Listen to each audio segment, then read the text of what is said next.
Good evening or good morning, depending on where you are and what time it is. So good to see you tonight. I am Dr. Sid Webb from Holy Trinity Anglican Church.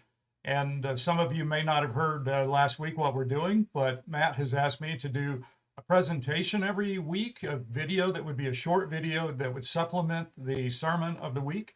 I am not intending to duplicate the sermon or make it awkward for anybody, and I'm not going to give you a sermon outline, but I'm going to take about 10 minutes to share some things with you that might be helpful as you prepare for the sermon Sunday morning and as you pray to God to guide you in your spiritual preparation for the weekend. So let's get to it.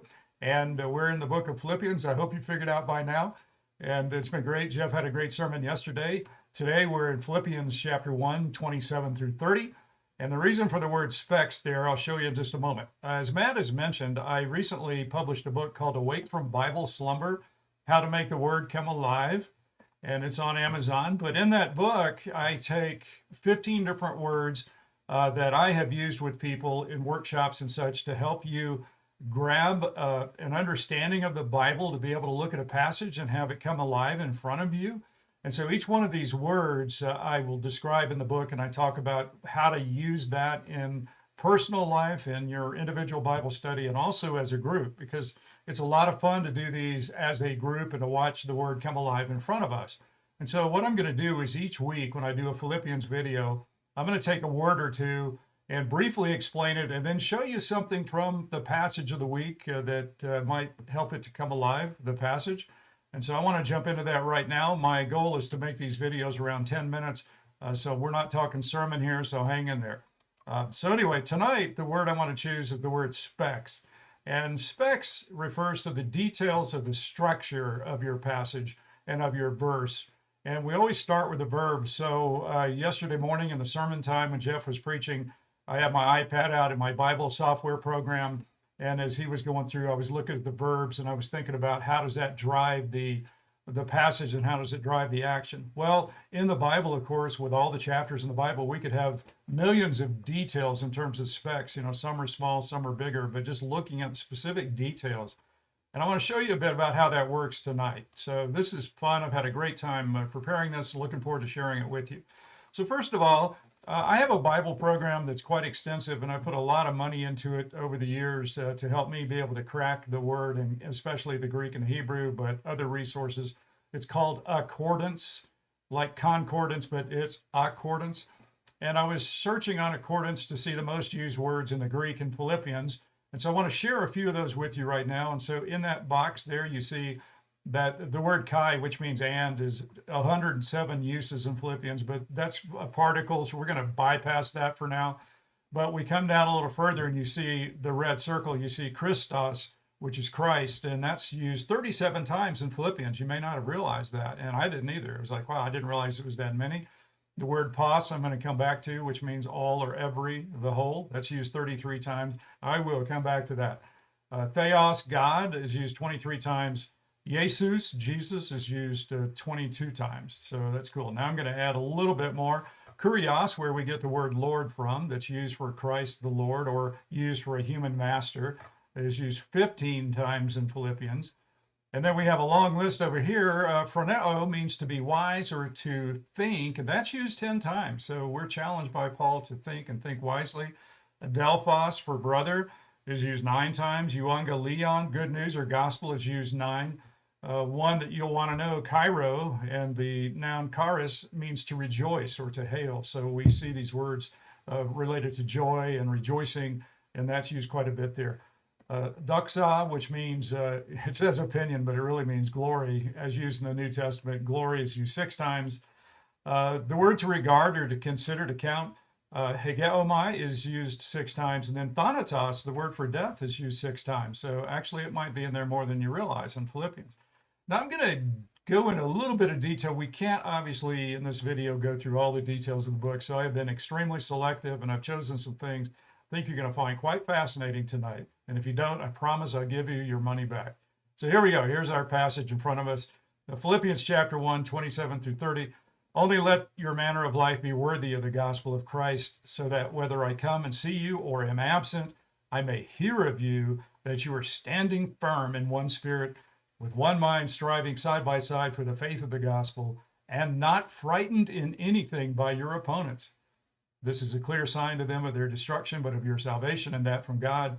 For it has been granted to you that for the sake of Christ you should not only believe in him, but also suffer for his sake, engaged in the same conflict that you saw I had, and now hear that I still have. So this word granted, I'm just going to quickly do a little drive-by comment on this thing. We often talk about how God has granted us gifts and this and that, but in his grace, God has also granted us suffering. Do we ever think about it that way? So maybe this is something that Matt's going to tee off on Sunday. I'm not sure. And I've also highlighted that phrase, and not be frightened in anything. So in our service of the Lord, we shouldn't be frightened by anything in our service. So I'm going to park on that a little bit here. And so I'm going to show you this. In the Greek, it's meden. That's the word at the top there, M-E-D-E-N. And me means not or no in Greek. And so this is a compound word, and it means no, nobody, nothing. And it's used 90 times in the New Testament and 3 times in Philippians. So watch this. These are the 3 uses of this word in Philippians. We just read 128, not frightened in anything by your opponents. But look at this, verse 3 of chapter 2, this famous passage, do nothing from selfish ambition or conceit, but in humility count others more significant than yourselves. So don't do anything from selfish ambition. And so that's an absolute, it's an absolute nothing. Don't do anything from selfish ambition. Well, that's a hard challenge for us humans, isn't it? So I know it is for me. And then verse 6 of chapter 4, the famous one, do not be anxious about anything, but in everything, by prayer and supplication with thanksgiving, let your requests be made known to God. So there are your 3 times this word is used. Don't be anxious about anything. Well, we want to pass. We want to say, well, let's be anxious about half the things. And you know, okay, some things we won't be anxious about, but let us be anxious about a few things. And Paul slams the door on that. He's like, be anxious for nothing. So there you go, meden. Well, it is related to a word that I find quite fascinating, and it's the word pas in the Greek, P-A-S, a short word. But I had noticed, I was doing an online broadcast of Ephesians a few years ago, and I was like, you know, that word pas appears all the time in Ephesians, and it means all or every, and it's all over the place, I noticed. And it's in Philippians a lot, and in fact, I have found that almost every time I picked up the scriptures to study through them, I'll see it in there somewhere. Obviously, in the Old Testament, it's a different word in the Hebrew, but still, basically, the idea is there. And even Sunday morning, when I was reading, I was like, yep, there's my buddy all. All is in this passage we read from Deuteronomy. So it's pervasive in the Bible. It's quite interesting. In fact, in the New Testament alone, it appears 1,243 times, and it occurs 3 times in Philippians. So take a look at this. This is quite fascinating, I think. We see this word pas in chapter 2. Therefore, God has highly exalted him and bestowed on him the name that is above every name, that's pas, so that the name of Jesus every knee should bow. Which ones? Everyone, everybody will bow, in heaven and on earth and under the earth, and every tongue confess that Jesus Christ is Lord, to the glory of God the Father. So the bottom line is everybody will bow to him. The question is, have they bowed in time? And have they bowed when they should here on earth, not just waiting to eternity when it's going to be forced upon them and it's going to be too late? Chapter 2, verse 14, do all things without grumbling or disputing. Man, wouldn't we like to equivocate on that and say, can we just do a few things with grumbling and disputing? But no, he says, do all things. And then the famous verse 4:13, I can do all things through him who strengthens me. We were talking at lunch at church yesterday about I can do all things through a verse taken out of context, but that's another story for another time. Maybe Matt will preach on that. But in the context of chapter 4, in that context of suffering and persecution, I can do all things through him who strengthens me.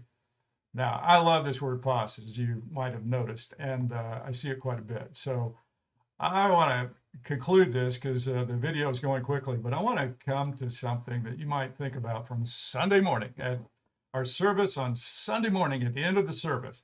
Think about what we do.